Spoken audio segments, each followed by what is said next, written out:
Все, что международные чиновники делают в отношении российского спорта, это полное противоречие и извращение идей Пьера де Кубертена.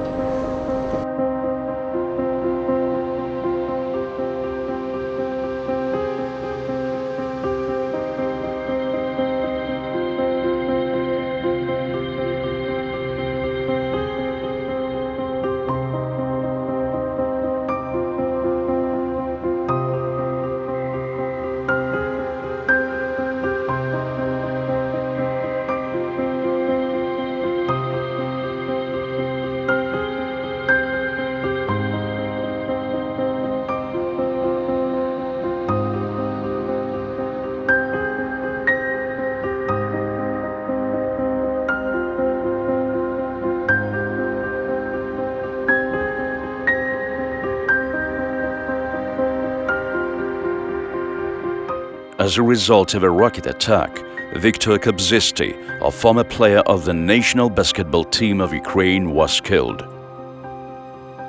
Young and promising champion of Ukraine in weightlifting, Alina Peregudova, died with her mother and brother right at home, result of Russian shelling. Another victim from Mariupol is 11-year-old gymnast Katerina Dachenko. She was crushed by a wall destroyed by a Russian shell. Dozens of destroyed football stadiums and the National Biathlon Center.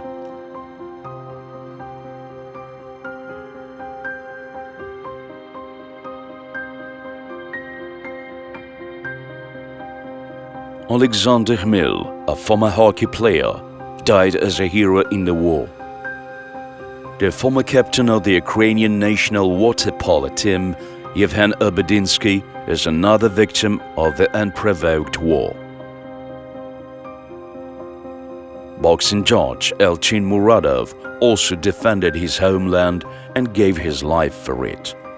Little gymnast Sasha Pascal lost her leg due to shelling. Sports infrastructure, stadiums, swimming pools, sports palaces, all this is in the crosshairs of Russian attacks. Everything is collapsing, destroyed.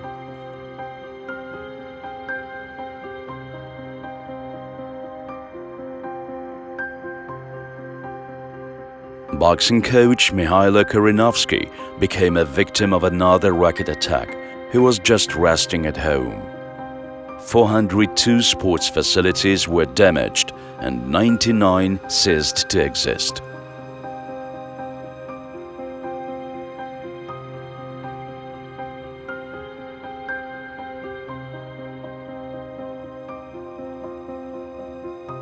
Athletes who died because of this war in Ukraine are included in a special register, Angels of Sports.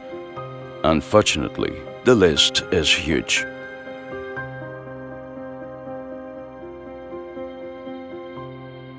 Ukrainian athletes who have found an opportunity to continue competing are doing it for their country, like gymnast Victoria Onoprienko.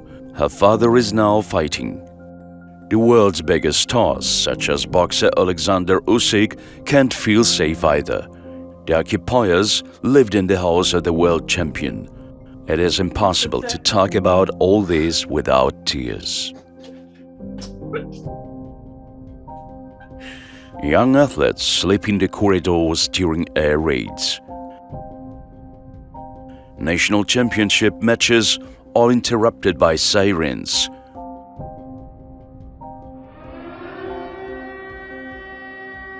During the Ukrainian canoeing cup in Uman, a rocket hit a house near the team's hotel.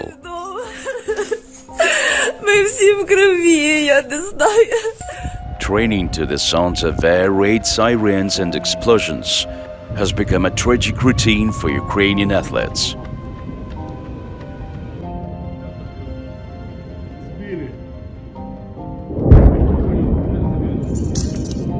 Ukrainian high jumper Katerina Tabashnik lost her mother. She died under the rubble of a house after a rocket attack on Kharkiv. The brother of Shakhtar's Donetsk goalkeeper Dmytro Riznik, Serhiy, was also killed. he gave his life on the front. "Dear, the war is over for you," Mitro wrote on social media. Track and field athlete Olga Bebek has been left without a father. 58-year-old Anatoly Petrovich died defending the Ukraine. Victoria's Onoprienko brother Serhiy Krasnov also sacrificed his life. The father of Shakhtar football player Mykola Oharkov, Serhiy, died defending his native Donetsk region. A friend of football player Viktor Kovalenko and his family were killed at the checkpoint, and the father of fencer Olena Komrovoy, Mykola Alexandrovich, was killed during a rocket attack on Mykolaiv. Ukrainian athletes are doing their best. They are trying to honor the memory of the dead with their successors. Many young athletes died during the evacuations, when their parents tried to save them. The Olympic Charter is a document on the basic principles of the international Olympic movement. The Charter tells us about a philosophy of a way of life based on joy and basic ethical principles.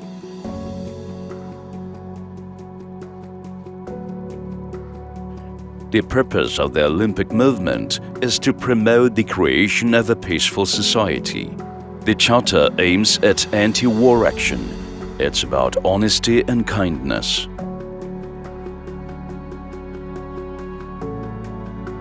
All members of the Olympic movement must abide by the Charter and Code of Ethics of the International Olympic Committee. Participants in the Olympic movement should promote Olympic values in their countries. The International Olympic Committee has decided to grant athletes a neutral status, but does it work with Russia and Belarus?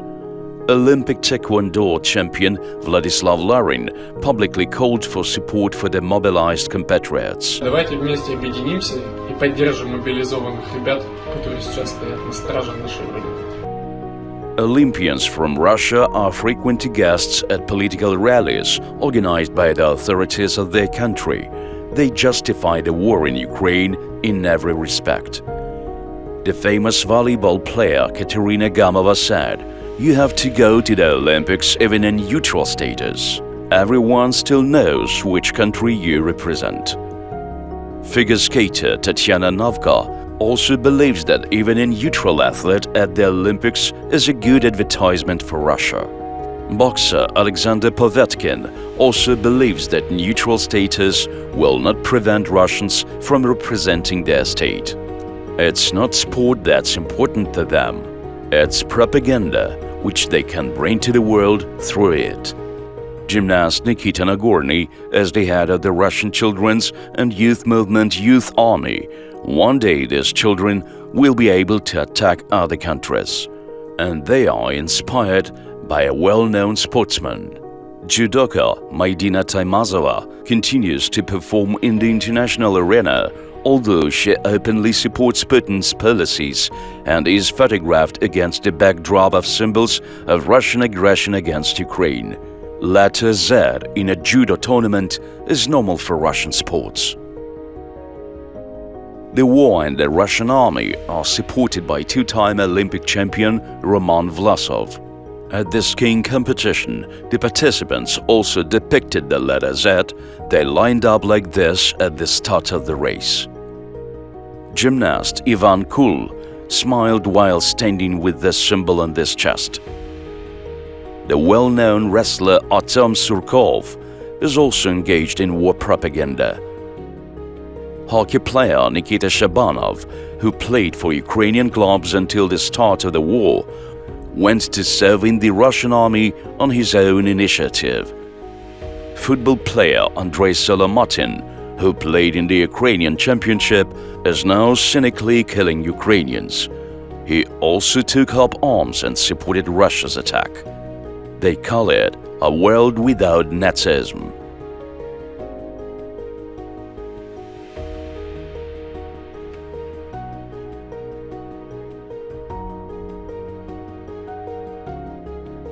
Соревнования в рамках олимпийского движения, конечно, не становятся ущербными. по некоторым видам спорта без наших спортсменов соревнования становятся неинтересными. There has never been Nazism in Ukraine, but there was and is a sport here.